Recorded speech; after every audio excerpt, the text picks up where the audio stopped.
Selamat sore, kita bertemu kembali di podcast studio Son and Daughter of Destiny.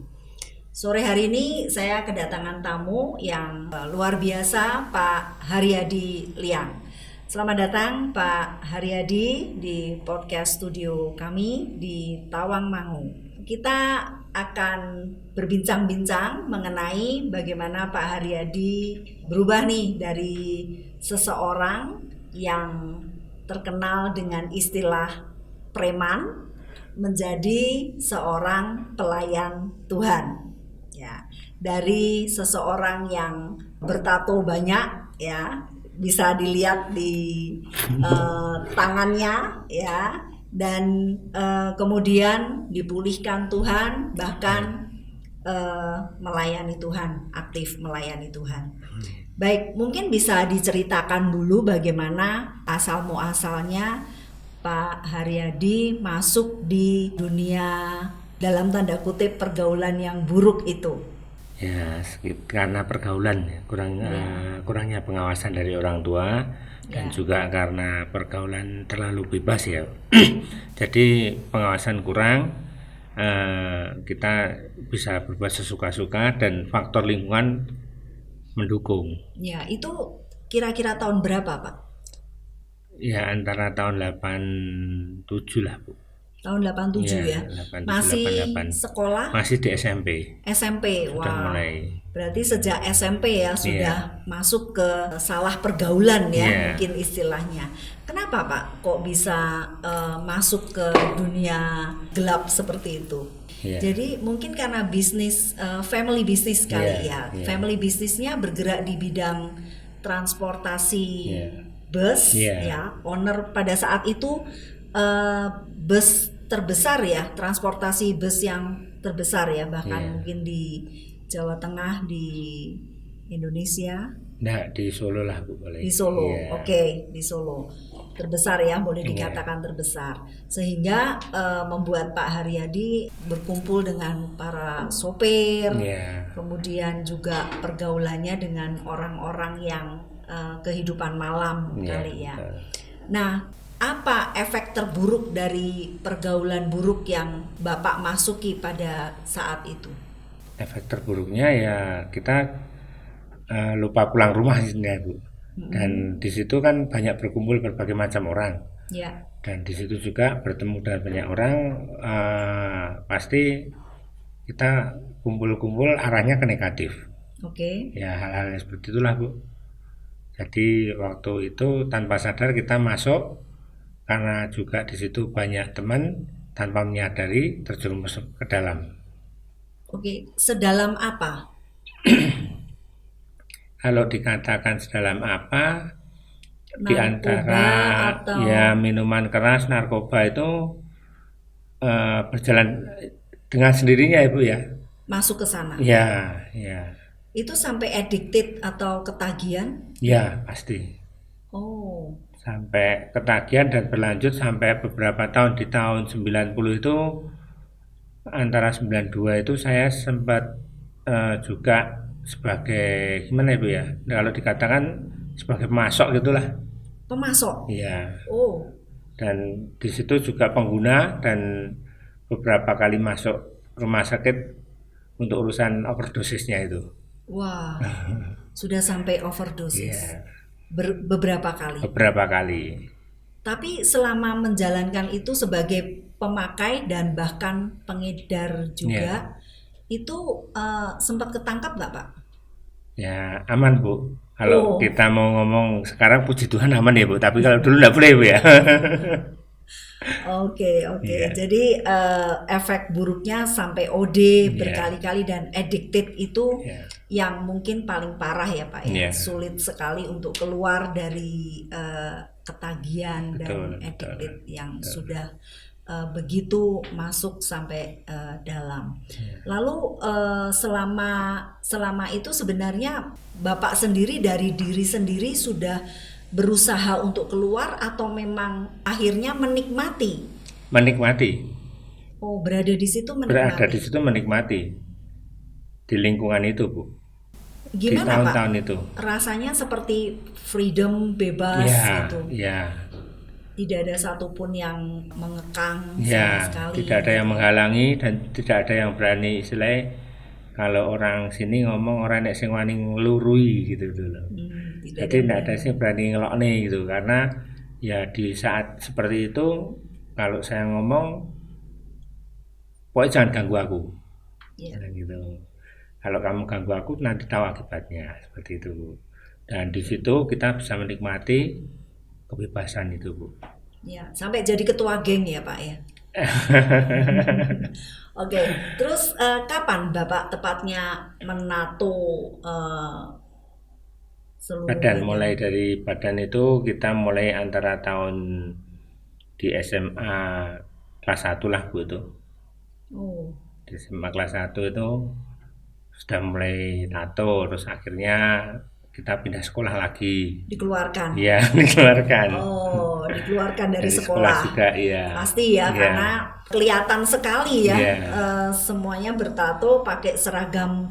Baru di tangan dulu. Oh. Waktu olahraga kan kelihatan. Oke. Di situ kita dipanggil, ya seperti biasalah Bu. Akhirnya surat peringatan dan tidak dinaikkan kelas dikeluarkan.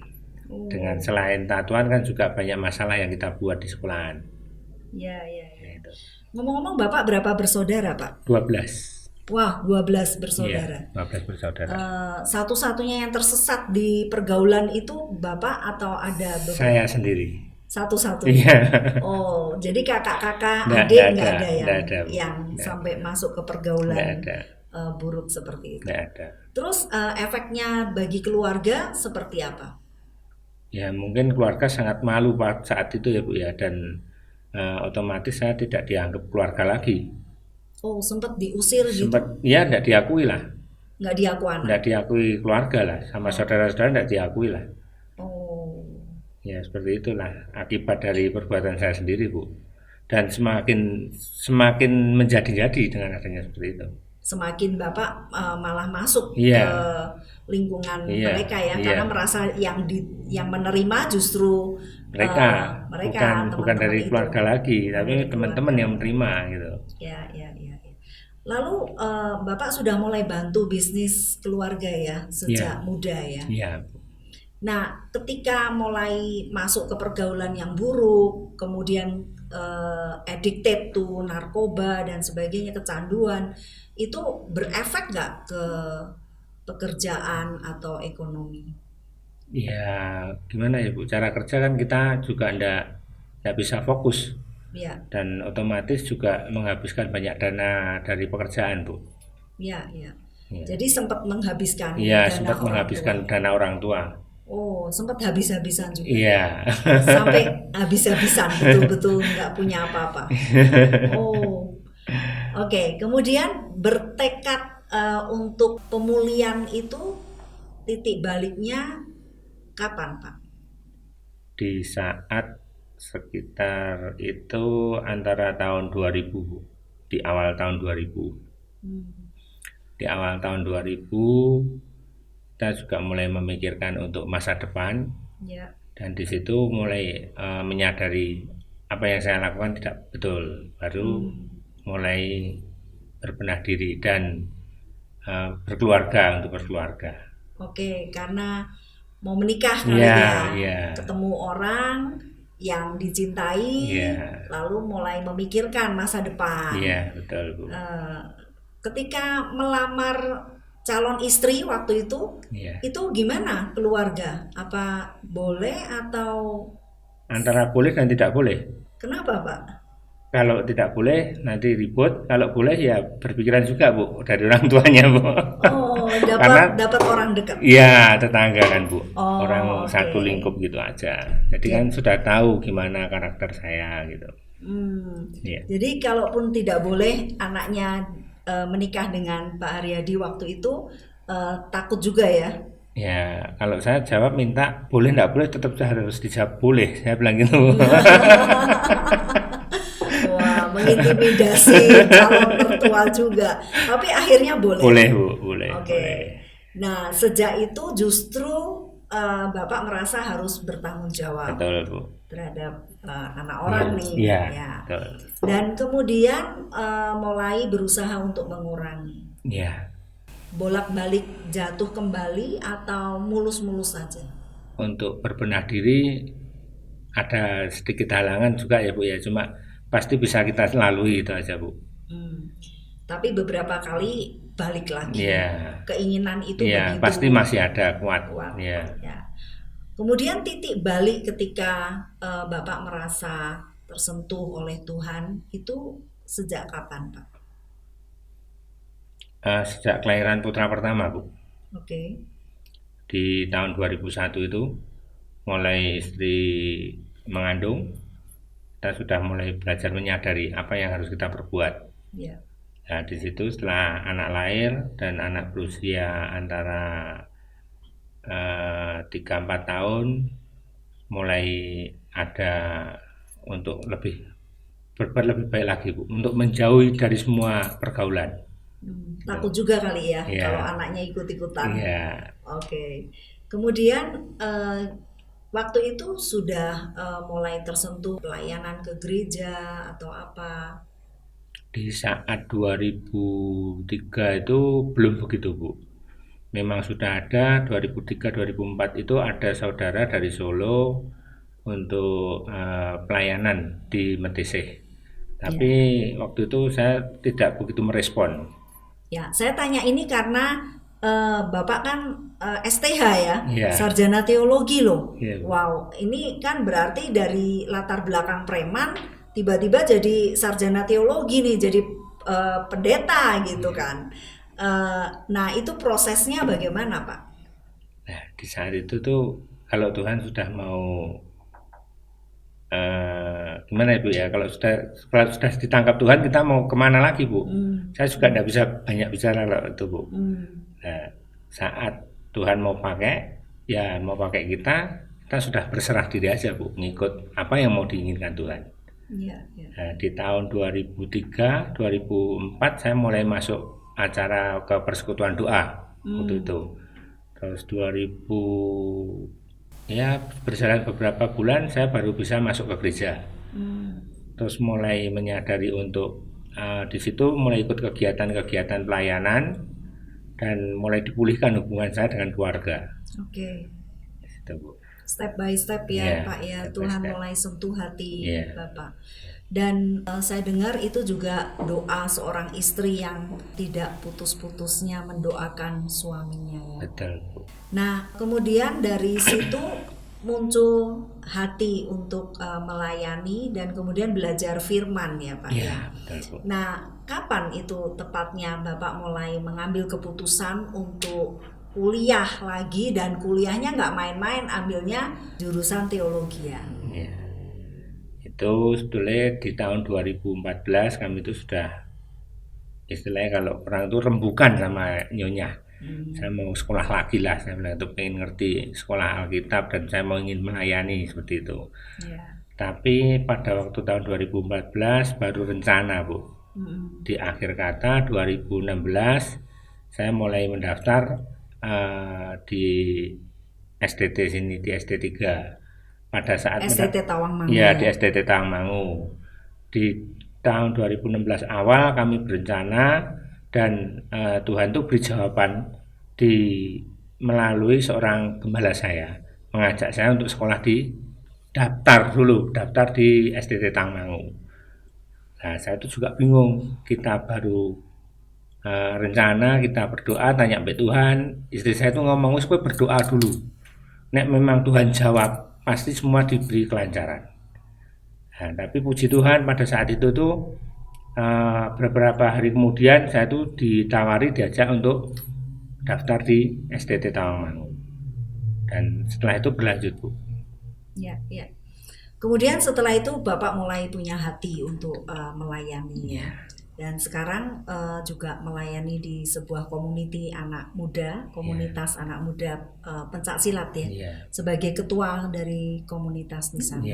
Sekarang perubahan apa yang Bapak rasakan dari awal ketika sempat kecanduan, kemudian masuk ke golongan ke kalangan hitam seperti itu, ke kehidupan malam, sampai akhirnya betul-betul hatinya dan pikiran itu fokus untuk memuliakan Tuhan, melayani Tuhan gitu. Perubahannya apa yang lebih Bapak rasakan? Yang saya rasakan untuk sekarang untuk pelayanan itu Bu, rasa damai di hati. Ketentraman di hati itu ada. Di saat saya masuk di lingkungan seperti itu yang sudah saya jalani, itu tidak ada kedamaian. Rasanya itu tidak adalah kedamaian. Setelah saya masuk untuk pelayanan, ternyata di pelayanan itu rasanya itu damai di hati. Dengan waktu apapun kita itu rasanya enak, itu berjalan dengan lancar gitu. Dan Tuhan selalu berkati juga pada saat kita ikut pelayanan tuh, Tuhan juga dengan sendirinya pulihkan hubungan kami dengan keluarga. Yang dulu keluarga tidak suka dengan saya, tapi sekarang keluarga sudah mau menerima saya dengan baik. Itu Bu. Jadi dulu tetap walaupun bertato, masuk geng, preman, tapi tetap hidup di dalam kekhawatiran, ketakutan, tidak ada damai sejahtera. Tapi ketika hati kita disentuh oleh Tuhan dan Bapak mengalami pemulihan di dalam hidup, betul-betul damai sejahtera. Amin. Itu meliputi hati dan pikiran sebagai manusia. Wah, luar biasa sekali. Dan hubungan dengan istri dan anak-anak juga lebih baik, pekerjaan juga saya tahu persis dipulihkan ya Pak di dalam segala hal, dan bisa menjadi berkat bahkan sampai pelayanan bukan hanya di dalam Indonesia, tetapi juga pelayanan ke luar negeri ya. Bu. Sempat ke mana saja Pak? Ke Bangkok, Vietnam atau yang terakhir itu ke Bangkok dan Vietnam bersama rombongan dari Gereja Gadingan. Oke, dari sebuah gereja di Solo. Wah, luar biasa sekali. Mungkin sebelum kita akhiri, kita mau lihat dulu perjalanan singkatnya Bapak seperti apa. Dari awal kita mau lihat foto-foto dari Pak Haryadi Liang ini, seorang Haryadi Liang yang dari mantan preman dan pemakai sekaligus pengedar narkoba sampai akhirnya lulus menjadi sarjana teologi dan aktif melayani, bahkan memberkati banyak pelayan Tuhan dan banyak jiwa-jiwa. Kita akan lihat ini berarti yang pertama adalah ketika Bapak dulu masuk geng naik motor kemana-mana, kemudian ini Bapak ini fotonya penuh dengan tato, itu masa lalu tato nggak bisa dihapus ya Pak ya? Tidak bisa Bu. Tapi hati bisa diperbarui betul. Kulit nggak bisa ganti kulit kita bukan ular nggak bisa ganti kulit. Tapi hati bisa diperbarui. Nah kemudian berikutnya kita bisa lihat foto Pak Haryadi ketika lulus dari sarjana teologi dan diwisuda menjadi sarjana di bidang teologi. Kemudian ada foto-foto ini, foto-foto ketika Bapak aktif melayani di komunitas pencak silat komunitas kaum muda. Sekarang menjadi ketuanya ya Pak. Di Matese di daerah dekat Tawangmangu Oke, kemudian ini foto ketika Bapak pelayanan di Vietnam dan juga di Kalimantan juga ada. Di Kalimantan, oke. Ini yang di Kalimantan. Dan yang terakhir adalah foto-foto Bapak bersama keluarga. Oke, luar biasa sekali. Amazing ya Pak Haryadi kalau kita lihat bagaimana Tuhan menangkap seseorang dari orang yang gak peduli dan merasa terbuang dari keluarga, dan kemudian masuk ke pergaulan yang di lingkungan yang menerima, tetapi sebenarnya itu pelarian. Dan kemudian Tuhan tangkap dan mengubah hidup Pak Haryadi. Luar biasa sekali. Terima kasih untuk kedatangannya di podcast studio kami, dan biarlah sharing ini menjadi berkat bagi banyak orang yang melihatnya. Ya. Sekali lagi terima kasih, Terima kasih, Pak Haryadi. Bu. Ya, Bu. Tuhan memberkati. Amin.